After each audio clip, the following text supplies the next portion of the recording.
Right guys, welcome back to the channel and to the garden. Just a brief one, well actually to B&M, down at the B&M store here today.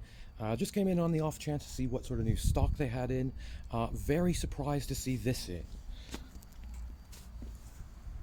So they're actually got a butia capitata here, listed for £50. One I have never seen in B&M before.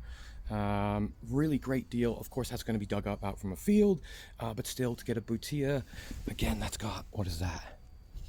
Oh, good chunky base there, and again £50 for this palm here. I don't think you can really go wrong. Keep an eye out, guys.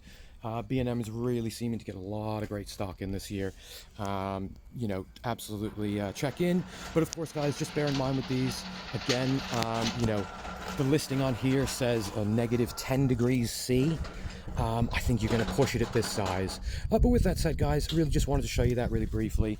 Again, some great stuff coming into B&M this year. Certainly go check out the store if you've got one near you.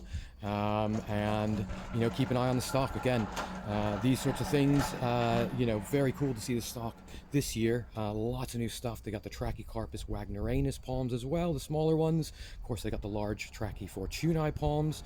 Again, this butia here coming in at just £50. The waggy, smaller waggies are coming in at just £37.50, with the large Trachycarpus palms, about 3.5 foot of trunk to 4 foot of trunk. Those are coming in at about £150 on that side. But with that said, guys, just real brief today. Just wanted to show you that quickly. That is here. So certainly if you got B&M, certainly go check it out. And with that said, we'll see you on the next one.